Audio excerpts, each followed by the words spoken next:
तो वक्फ बोर्ड की जानिब से जब हो रहा है तो हम सीधे उसको मुकम्मल हुकूमत का इदारा नहीं कह सकते। हाँ, तो मुकम्मल तायद है उलमाए कराम की? अल्हम्दुलिल्लाह काम अच्छा है, होना चाहिए। और ये जो प्रोग्राम माशाल्लाह रखा गया है, ये इसकी सख्त ज़रूरत थी। तो होना चाहिए ऐसा प्रोग्राम? हाँ, होना चाहिए। ज़रा बेदारी आना, उम्मत में बेदारी आना ज़रा। अल्हम्दुलिल्लाह आज का प्रोग्राम बहुत अच्छा मालूम हुआ। मिनिस्टर साहब क्या क्या अप्रोच है इस प्रोग्राम को लेकर? ये मिनिस्टर साहब का ही हमारे उनका ड्रीम था। ये होंदे हमारे मदरसों में 5000 बच्चों को एसएससी पढ़ाने का होंदे। These are all unique schemes actually. हमारे मिनिस्टर साहब की ड्रीम, उनके ड्रीम को हम इम्प्लीमेंट कर रहे हैं। कर्नाटक रियासती वक्फ बोर्ड का बड़ा कदम।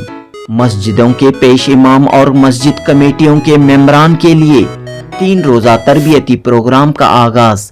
जी हां दोस्तों, वजीर अक़लियती बहबूद वक्फ और हाउसिंग BZ ज़मीर अहमद खान की लीडरशिप में कर्नाटक रियासती वक्फ बोर्ड ने एक बड़ा कदम उठाते हुए पहले मरहले में रियासत कर्नाटक के 200 मसाजिद के 2000 से ज़ायद पेश इमाम और मस्जिद कमेटियों के अरकान के लिए इंटेंसिव ट्रेनिंग प्रोग्राम का आगाज़ किया है। 11 जनवरी 2025 बरोज़ हफ्ता बेंगलुरु के हज भवन में इस प्रोग्राम की दूसरी बैच का इफ्तिताह अमल में आया। जमीयत उलमा हिंद कर्नाटक के सदर मौलाना इफ्तिखार अहमद कासमी के हाथों इफ्तिताह अमल में आया। इस मौके पर कर्नाटक रियासती वक्फ बोर्ड के CEO जिलानी मकाशी ने ये पैगाम दिया कि मस्जिदों के पेश इमाम और ज़िम्मेदारों को मस्जिद के इंतज़ामात के साथ अपने अपने इलाकों के हालात को बेहतर बनाने की जानिब तवज्जो देनी चाहिए। फलाही, तालीमी, रिफाई, बेदारी प्रोग्राम मुनक़द किए जाने चाहिए। इसी मकसद व फ़िक्र के साथ मिनिस्टर BZ ज़मीर अहमद खान और कर्नाटक रियासती वक्फ बोर्ड ने ये अहम कदम उठाया है। मौलाना इफ्तिखार अहमद कासमी ने कहा कि वक्फ बोर्ड की जानिब से शुरू किया गया ये काम वक्त की आइन ज़रूरत है। मस्जिद कमेटियों के ज़िम्मेदारान अगर फ़ाल रोल अदा करें तो मुसलमानों के कई मसाइल हल होंगे। माशरे में समाजी, तालीमी, माशी तरक्की देखने को मिलेगी।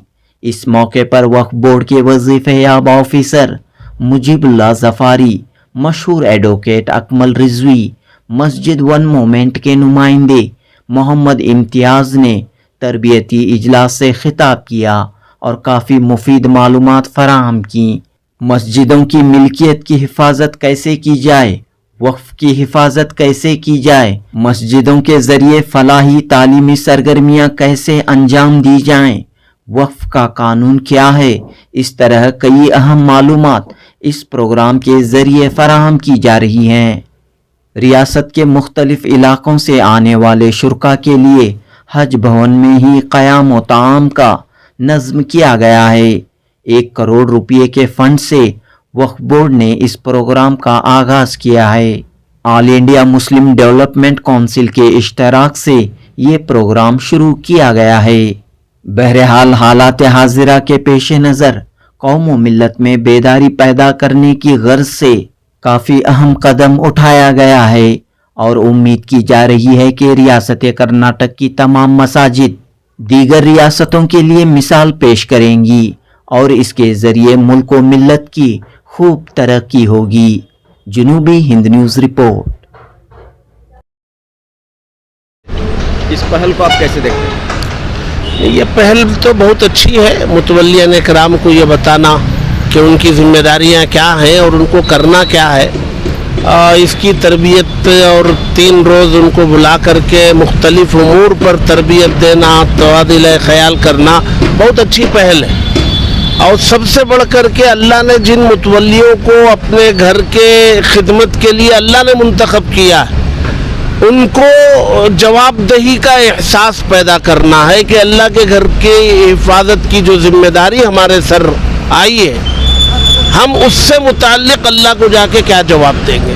ये एहसास पैदा हो जाए तो इंशाअल्लाह निज़ाम बदलेगा। क्योंकि काम हुकूमत की जानिब से हो रहा है और ख़ास तौर पर हुकूमत और क्या कुछ इसमें आपको ऐसा नहीं लगता कि कुछ इंटरफेरेंस भी हो सकता है, मुदाखलत का भी एक मामला हो सकता नहीं, है? देखिए डायरेक्ट हुकूमत इसमें इन्वॉल्व नहीं है, वक्फ बोर्ड के थ्रू हो रहा है और वक्फ बोर्ड हमारा अपना इदारा है, हमारे लिए कायम किया गया है और उसमें वक्फ प्रॉपर्टीज के उसके तहत में आती हैं। तो वक्फ बोर्ड की जानिब से जब हो रहा है तो हम सीधे उसको मुकम्मल हुकूमत का इदारा नहीं कह सकते। हाँ, तो मुकम्मल तायद है उलमाए कराम की? अल्हम्दुलिल्लाह काम अच्छा है, होना चाहिए। मिनिस्टर साहब क्या क्या अप्रोच है इस प्रोग्राम को लेकर? ये मिनिस्टर साहब का ही हमारे उनका ड्रीम था ये होंदे हमारे मदरसों में 5000 बच्चों को एसएससी पढ़ाने का होंदे। These are all unique schemes actually. हमारे मिनिस्टर साहब की ड्रीम, उनके ड्रीम को हम इम्प्लीमेंट कर रहे हैं। पहली मर्तबा ये काम हो रहा है? ये अल्हम्दुलिल्लाह ये 24-25 साल में हम एक बजट प्यारा रखे थे एक्चुअली, स्पेशली फॉर इमाम एंड मुतवल्लिस जो हमारे कमेटी के मेंबर्स रहते हैं। तो ये हमारे इमाम एंड मुतवल्लिस का काम क्या हो रहा है, खाली मस्जिद में नमाज पढ़ाने के तहत पे महफूज है, महदूद है। तो इनके से हम बहुत सारा काम ले सकते हैं actually. So they can be utilized for other social field, education field and health field, जो कौम को जो ज़रूरी है तो उसमें इनको हम इस्तेमाल करें तो बहुत सारा काम हो सकता है। सोच के हमें ट्रेनिंग प्रोग्राम डिज़ाइन करें तो ये एक बैच में 100 से 120 पार्टिसिपेंट्स एक बैच का ये करके 3 दिन का बैच करके इनको इंटेंसिव प्रैक्टिकल ट्रेनिंग प्रोग्राम देते हैं इधर। तो इसके बारे में, इसमें कॉन्स्टिट्यूशन के बारे में है, इंडियन कॉन्स्टिट्यूशन के बारे में है, financial literacy, for example committee का कैसा हम मैनेज करना, जो फाइनेंस का इदारे का जो फाइनेंशियल स्टेटस है कैसा इम्प्रूव करना, उसके बाद जो सरकारी स्कीम्स हैं, जो गवर्नमेंट स्कीम्स हैं वो कौम तक कैसा पहुंचाना। बहुत सारे अनएजुकेटेड पब्लिक है, उनको मालूमात नहीं रहती गवर्नमेंट स्कीम्स की, तो वो स्कीम्स के बारे में पहुंचाना। एंड बहुत सारे पब्लिक बिकॉज ऑफ एजुकेशन नहीं रहने की वजह से गलत फहमी में रह के गलत काम करते रहते, तो ये गलत काम को रोकना ये बहुत ज़रूरी है, नीड ऑफ द आवर है एक्चुअली। तो ऐसे सब काम करने के लिए एंड मेन इसमें हमारे भारत के जो कॉन्स्टिट्यूशन है, इंडिया का कॉन्स्टिट्यूशन है, इसके बारे में पूरा उनको नॉलेज देना, so that it should reach to the all the public. And और एक वेरी इंपॉर्टेंट कहे तो ये पूरे स्कीम्स होंगे, जो पूरा फैसिलिटीज़ है ना, एक विंडो में आना, तो दैट इज़ ए मस्जिद वन कॉन्सेप्ट। एक मस्जिद के तहत ये पूरा कॉन्सेप्ट आके वो उनके एरिया के मस्जिद पब्लिक को अगर हेल्प हुआ ना, ये बहुत सारा हेल्प होता करके वो इंटेंशन से ये ट्रेनिंग प्रोग्राम डिज़ाइन करे। एंड वर्कशॉप ने ये इंटेंसिव ट्रेनिंग है, इसमें कैसा सर्वे करना वो एरिया का, किधर क्या ज़रूरत उधर ज़रूरी है, वो सब भी ये जाके ये after getting the training they should go to their area and they should conduct the survey and they should have database, and based on their requirement again we can frame the schemes, next budget frame करने होंगे, next क्या ज़रूरियात उनके पूरे करने को होंगे, तो that type we can take the advantage of this training program। तो इसके लिए बजट कितना रखा गया है सर? ये 1 करोड़ रुपए में 1 करोड़ रुपए टोटल बजट रखा गया है। इसमें हम ऑलमोस्ट 2200 पार्टिसिपेंट्स को ट्रेनिंग करने का हम प्लान किए हैं। ये नेक्स्ट 2 मंथ्स तक, फरवरी 28 तक कंटिन्यूस ट्रेनिंग प्रोग्राम है। ये एवरी मंगल से जुमेरात तक। नेक्स्ट सेकेंड बैच इज़ हफ्ते से मंडे तक। तो जुम्मा छोड़ के, हम जुम्मा को सब इमाम तो मस्जिद में रहना ही है, वो जुम्मा हम डिस्टर्ब नहीं किए। जुम्मा छोड़ के दूसरे 6 दिन we are engaging per week. पूरे कर्नाटक से ऑलमोस्ट 800 मस्जिद कवर कर रहे हैं। 800 मस्जिद, वो कैसे मस्जिद कवर कर रहे हैं कि तो जो तालुका के ज़िले के जो मेन मस्जिद हैं उनको हम कवर करके, सो दैट इंटरन ये मस्जिद वाले जो ट्रेनिंग लिए रहते हैं, 700-800 लोग जो ट्रेनिंग लिए रहते हैं, they will become a master trainer. intern they have to go to their taluka, their district. There they have to work for the entire taluka. Other mosques, ये 3 मस्जिद मिल के पूरे तालुका के मस्जिदों को बुला के ये इंशाल्लाह नेक्स्ट स्टेप हमारा, इनको हम क्या करेंगे, इनको हम मास्टर ट्रेनर करके यूटिलाइज करके तो इनको नेक्स्ट तालुका लेवल पे, ज़िला लेवल पे हम ट्रेनिंग देने का हम नेक्स्ट हमारा मुद्दा है।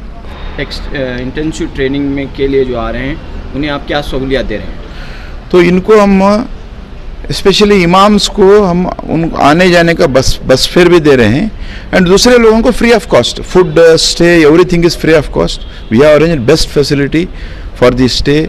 हजबोन आपको पता है, हमारा हजबोन अल्लाह की फजल से बहुत अच्छा है, तो उसमें पूरा उनको स्टे फैसिलिटी है एंड सभी लोगों को फूड फैसिलिटी फ्री है, एंड उनको ट्रेनिंग मटेरियल्स देते हैं, सर्वे फार्म देते हैं, कैसा सर्वे करना, पूरा ट्रेनिंग मटेरियल्स, कंटेंट्स क्या क्या है क्या क्या नहीं, वो पूरा भी हम we are providing to all the trainings participant. बिस्मिल्लाहिर्रहमानिर्रहीम। देखिए यहाँ हमारे रियासत के सिलसिले में जो है ये यहाँ की जो वक्फ बोर्ड है और हुकूमत के तहत जो काम हो रहा है ये पूरे मुल्क के लिए एक तरह से जो है नमूने का मामला है, इसलिए कि हमारी यहाँ की हुकूमत और वक्फ बोर्ड जो है उसके तहत जितनी भी पूरी रियासत भर में तमाम ताल्लुक़ात में 200 ताल्लुक़ात में जो मसाजिद हैं और वक्फ इदारे हैं उनको मजबूत करने के सिलसिले में ये एक बहुत बड़ा इक़दाम हुआ है।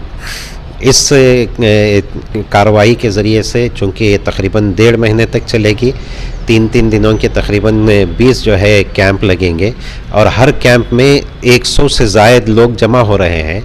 ये सब मसाजिद के ज़िम्मेदारान हैं, आइम्मा हैं और ख़तीब हज़रात हैं जिनका अपने अपने इलाक़े में एक असर है। अगर यहाँ से ये इन चीज़ों को जान कर जाते हैं, वफ़ की अहमियत को पहचानते हैं, उससे मुताल्लिक़ जो क़वानीन हैं वफ़ के क़वानीन भी हैं और औक़ाफ़ी जायदादों और मसाजिद के सिलसिले में भी बहुत सारे और दीगर क़वानीन हैं जिनका इतलाक़ इनके कामों पर होता है। उन तमाम चीज़ों की जानकारी यहाँ दी जा रही है, एडवोकेट्स के ज़रिए से दी जा रही है। रिटायर्ड हमारे KS ऑफ़िसर्स जिनका ताल्लुक़ माइनॉरिटी अफेयर डिपार्टमेंट से रहा, वक्फ बोर्ड से रहा, हज कमेटी से रहा, ये ऑफ़िसर्स भी जो है अपने तजुर्बात को भी पेश कर रहे हैं। और all India Muslim development council जो है उसने मस्जिद वन मूवमेंट के ज़रिए से जो काम किया है मुल्क भर में, उसको भी उसकी तारीख़ भी सामने लाई जा रही है। तो ये उम्मीद है इंशाअल्लाह कि एक बड़ा काम होगा और ये जो 2700 के करीब लोग यहाँ आ रहे हैं वो अपने अपने मुकामात पर जाकर इसकी जानकारी और दूसरों को भी देंगे और अपने मसाजिद को भी इस्तेमाल करते हुए बड़ा काम करेंगे। जैसा कहा गया कि इसकी वजह से न सिर्फ मिल्लत इस्लामिया क़ुव्वत व इख्तियार हासिल करेगी बल्कि मुल्क की उमूमी माशी सूरत हाल के सिलसिले में भी इन कामों की वजह से बड़ा फ़ायदा पहुँच सकता है। तो ये जो काम हुआ है आम तौर पर मिली इदारे करते हैं, इस वक्त जो है वक्फ बोर्ड की तरफ से महकम अक़लियत की तरफ से ये कार्रवाई की जा रही है, तो एक बहुत बड़ा काम है जिसको वाकई जो है तहसीन की नज़र से देखा जाना है। और अल्हम्दुलिल्लाह जो हज़रात आए हैं उनसे हमने बात की, वो बहुत मुतासिर हुए हैं और उन्होंने इरादे भी किए हैं कि इस काम को हम जो है अपने अपने इलाक़ों में करेंगे और हुकूमत के इस काम की जो है वो सभी तहसीन कर रहे हैं। शुक्रिया। आपका नाम और ज़िम्मेदारी? सुलेमान ख़ान, मैं ऑल इंडिया मिली कौंसिल का कौमी माविन जनरल सेक्रेटरी हूँ। इस आपका नाम और इस प्रोग्राम के सिलसिले में आप क्या कहना चाहते हैं? मैं मोहम्मद सुहेब फलाही और मैं बेंगलुरु ही से हूँ, नील संदर से, मस्जिद अकबरी। और इस प्रोग्राम में मदऊ किया गया था हमारी कमेटी और इमाम साहब बोलकर। अल्हम्दुलिल्लाह मस्जिद वन मोमेंट का जो ये प्रोग्राम है इस तहरीक में हमें शुरू से जुड़े हुए हैं और इस तहरीक को हम भी जो है अपने मसाजिद में शुरू करने का इरादा कर रहे हैं। और अल्हम्दुलिल्लाह जो ख़ुलासे कलाम ये है कि हम मस्जिद को सेंटर बनाकर उलमा और इसी तरह से बिजनेसमैन्स और इसी तरह से ऑर्गेनाइज़र्स और इसी तरह से सियासी अहबाब को लेकर हम किस तरह से मस्जिद को मरकज़ बनाकर, उसे सेंटर बनाकर वहाँ से अपनी कौम व मिल्लत को फ़ायदा पहुँचा सकती। और कमेटी की क्या क्या फ़िक्र होनी चाहिए, क्या क्या करना चाहिए, मस्जिद से हम क्या क्या कर सकते हैं, ये सारी बातें यहाँ पर सामने आती हैं। अल्हम्दुलिल्लाह अगर मस्जिद के अहबाब इन फ़िक्रों को ले लेंगे तो कौम का, मिल्लत का, मुसलमानों का, महल्ले वालों का बड़ा फ़ायदा हो सकता है और ये कौम को हम आगे तरक्की की तरफ लेकर जा सकते हैं, आगे कामयाबी की तरफ लेकर जा सकते हैं, हर तरह की बुराई को ख़त्म कर सकते हैं, खैर ही खैर फैला सकते हैं। अल्हम्दुलिल्लाह। नाम क्या है, क्या ज़िम्मेदारी? मेरा नाम ख्वाजा है, मैं मस्जिद का सेक्रेटरी हूँ, खदीम जामिया मस्जिद कंपली से। ये हमारे सदर है, ये हमारे इमाम साहब है, हाँ हम कंपली से आए हुए हैं। और तो कुछ ज़रूरी था ये प्रोग्राम इस तरह का?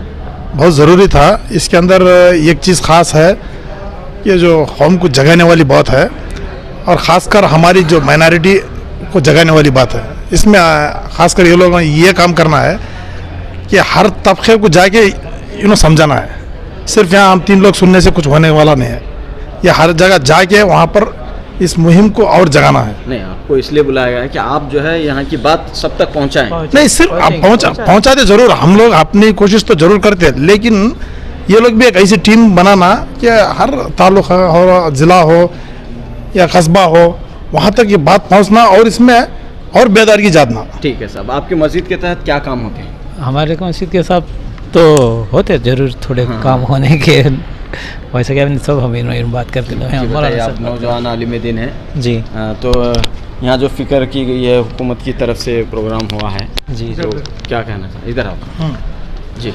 हाँ जी माशाल्लाह, तो अच्छा तो किए हैं अभी। हाँ, क्या क्या मालूमात मिल रहे हैं आपके? हाँ, जो अभी बताए हैं कि मस्जिद कैसा रहना, मस्जिद में अराकीना है, इमाम साहब है, कि वहाँ के लोग मतलब क्या करना चाहिए, ये सब के लिए अच्छा है बताने के लिए। मैं चित्रदुर्गा से आया हूँ, मस्जिद नूर बीडी रोड वहाँ से आया हूँ। मेरा नाम बशीर अहमद बस्तवी है, तकरीबन 30-32 साल से उस मस्जिद में इमामत कर रहा हूँ। तो ये प्रोग्राम के बारे में कैसे मालूम हुआ? प्रोग्राम लेटर दिए थे, कहाँ है वो बोर्ड वाली तरफ से लेटर आया कि इमाम साहब मस्जिद के जिम्मेदार मुतल्ली साथ आए हमारे आए हैं। तो होना चाहिए ऐसा प्रोग्राम? हाँ, होना चाहिए। ज़रा बेदारी आना, उम्मत में बेदारी आना ज़रा, हाँ, और उम्मत की फिक्र करना, ज़रा इत्तेहाद होना, इत्तेफाक होना, आपस में मिलजुल करके रहना, ज़रा हमारे में बड़ा इंतशार है।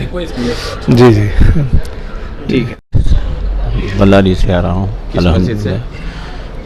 कंटोनमेंट जामिया मस्जिद से आ रहा हूँ। अल्हम्दुलिल्लाह 20-25 स्कूल्स, गवर्नमेंट स्कूल्स ओपन कराया हूँ मैं, अल्लाह के फजल से। उसमें एक 20-22 चल रहे हैं, 2-3 बंद हो गए। तो आज के इस प्रोग्राम को आप कैसे देखते हैं? अल्हम्दुलिल्लाह आज का प्रोग्राम बहुत अच्छा मालूम हुआ। इंशाल्लाह ये प्रोग्राम के तहत मैं काम करूँगा मेरे दोस्तों को लेकर इंशाल्लाह। नाम अब्दुल रज़ाक है और मैं हौसकोटा की जामा मस्जिद में इमामत करता हूँ। और ये जो प्रोग्राम माशाल्लाह रखा गया है, ये इसकी सख्त ज़रूरत थी। आज हमें ऐसे प्रोग्रामों की ज़रूरत है और जो यहाँ हमें ट्रेनिंग दी जा रही है वो बहुत अच्छी अच्छी बातें बताई गई और बहुत अच्छी बातें माशाल्लाह यहाँ बताई जा रही हैं। और अगर यही सबकी कोशिश और सारी सोच सब लोगों की अगर यही हो जाए तो इंशाल्लाह मैं समझता हूँ कोई भी हमारे मुल्क में गरीब नहीं रहेगा और परेशान हाल नहीं रहेगा। यहाँ पर यही बताया गया कि यहाँ गरीबों की मदद की जाए और हमें अपनी कौम को किस तरीके से आगे बढ़ाना है। लिहाजा ये तमाम मिशन को लेकर के यहाँ इन लोगों ने ये इंतज़ाम किया, माशाल्लाह बड़ा अच्छा इंतज़ाम किया। अल्लाह इन्हें जज़ाए खैर अता फरमाए और इस प्रोग्राम को कामयाब फरमाए। मेरा नाम है मोहम्मद इम्तियाज़। अस्सलाम वालेकुम वरहमतुल्लाहि वबरकातुहू। मैं all India Muslim development council इसके जनरल सेक्रेटरी हूँ, मस्जिद on movement. All India Muslim development council, Karnataka state board of औकाफ and all India Muslim development council, इनकी जानिब से ये 3 दिन का ट्रेनिंग कैंप चल रहा है पेश इमाम और मस्जिद कमेटी के मेंबरों के लिए। इसमें स्टेट से 32 डिस्ट्रिक्ट से 240 तालुक से 3 जामिया मस्जिद वालों को बुला रहे हैं। तकरीबन 720 जामिया मस्जिद है, उसके 2000 लोगों के लिए ट्रेनिंग है। इधर 3 दिन का ट्रेनिंग है। इसमें बहुत सारे अलग अलग सब्जेक्ट्स है, एक तो मस्जिदों को सेंटर बना के आप कैसे काम कर सकते हैं और उनका पर्सनल डेवलपमेंट पेश इमामों को और कम्युनिटी के ज़रिए से कितने एक्टिव रहना चाहिए इंडियन कॉन्स्टिट्यूशंस के बारे में और लीगल इसके बारे में और वफ़ के जो चैलेंजेस आजकल जो भी है उसको हकीकत क्या है उसे कैसे आप लोग ये कर सकते हैं इसके बारे में तकरीबन 11 सेशंस हम लोग चला रहे हैं। तो वो मकसद क्या है? इसका मकसद वही है कि अगर इस मुल्क भर से जामिया मस्जिद वालों के इनिशियल स्टेज पे हम लोग ये करें, बाद में डिस्ट्रिक्ट लेवल का ये शुरू हो जाएगा इंशाल्लाह। लेकिन इसमें हम लोग उनको जानकारी देना चाहते हैं और उनको एक्टिव होके रहने के लिए उनको तवज्जो होने के लिए हम उनको रिक्वेस्ट कर रहे हैं ताकि ये काम को अपने अपने लेवल पे काम शुरुआत करें और डिसेंट्रलाइज अपने खुद का काम करने के लिए लोगों को तैयार करें। अभी देखिए फॉर एग्जाम्पल कितने की गवर्नमेंट के स्कीम्स है, हमारे लोगों तक तो जाके पहुंचता नहीं है, उसे पहुंचाने के लिए क्या करना पड़ेगा, उनका अवेयरनेस नहीं है इसलिए पहुंचता नहीं है ना। तो हम लोग मस्जिद के ज़रिए से वो पहुंचाने के लिए कोशिश कर सकते हैं उसके ज़रिए से इंशाल्लाह। क्या काम किए जा सकते हैं मस्जिद के तहत, जैसा कि आपकी एक मूवमेंट चल रही है मस्जिद वन मूवमेंट, तो क्या क्या काम होना चाहिए, क्या हो रहे हैं? मस्जिद के ज़रिए से फर्स्ट काम क्या है, लोकल सर्वे किया जाए, अपना मोहल्ला हालत अपने आप को पहचाने, हम लोग कहाँ खड़े हुए, हमारा मोहल्ला का हालत क्या है, नंबर 1 फर्स्ट अव्वल वो है। उसके बाद में जो भी जिसको भी डॉक्यूमेंट्स के में करेक्शन डॉक्यूमेंट्स नहीं बनाया गया, वोटर लिस्ट में नाम एनरोलमेंट नहीं है, उसके ऊपर काम करें। उसके बाद में अलग अलग एजुकेशन इसका ये करें, एजुकेशन कौन पढ़ रहा है कौन नहीं पढ़ रहा है, किसको पढ़ाई के लिए मदद की ज़रूरत है उसके ऊपर काम करें और कौन किसी को दूसरों को मदद कर सकता है, किसी को मदद की ज़रूरत है, वो सब चीज़ आप उधर से कर सकते हैं। हमारे पास तकरीबन 40 एक्टिविटीज़ है जो मस्जिद कर सकता है, उसका बुक्स उसका डिटेल सब हम लोग इनको दिए है ऑलरेडी, स्टडी मटेरियल ये सब कैसे करना है बोल के सब वो हो रहा है। मार्च में हो जाएंगे, नहीं हो सकते बशर्ते कि वो अपने मर्जी से दिए तो अलग बात है। आप कब्रिस्तान के लिए तहसीलदार के पास एप्लीकेशन देना है, ये 3 साल के अरसे में 234 एप्लीकेशन सारी रियासत से लेकर है 114 कब्रिस्तान अब तक वक्फ बोर्ड को सैंक्शन होकर है।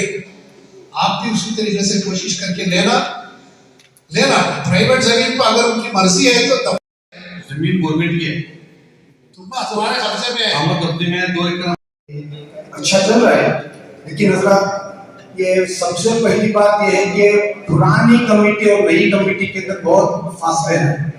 जैसे कि मैं नई कमेटी में आया हूँ तो पुरानी कमेटी वालों के पास थोड़े बहुत रिकॉर्ड्स थे।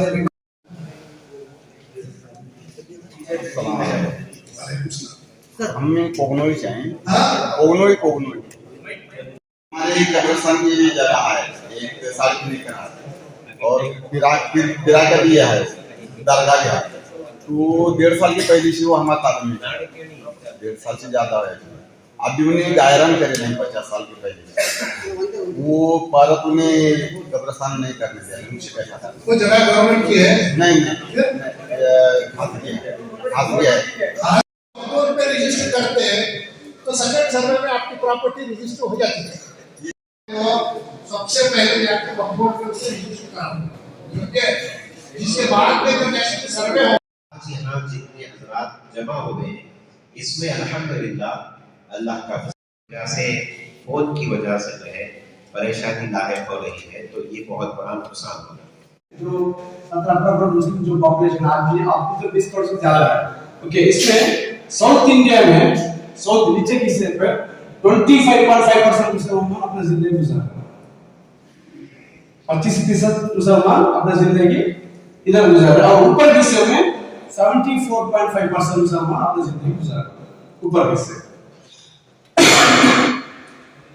मैं छोटा सा सवाल आपसे पूछूंगा, तो साउथ इंडियन मुस्लिम्स और नॉर्थ इंडियन मुस्लिम्स इनको दोनों को कंपेयर करेंगे तो क्वालिटी ऑफ लाइफ स्टाइल आपको बेहतर कहां के मुसलमानों के दरमियान मिलेगा? South India north India? क्यों? एजुकेशन और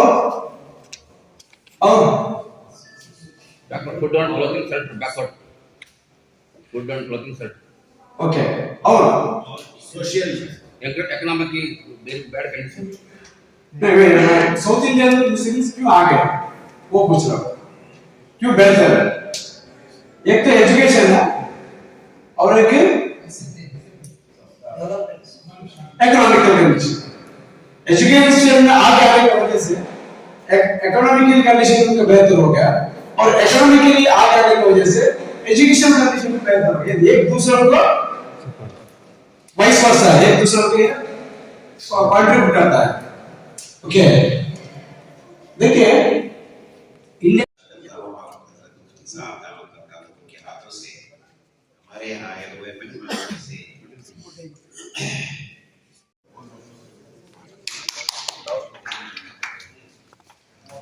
असल में इफ्तिताही इजलास होता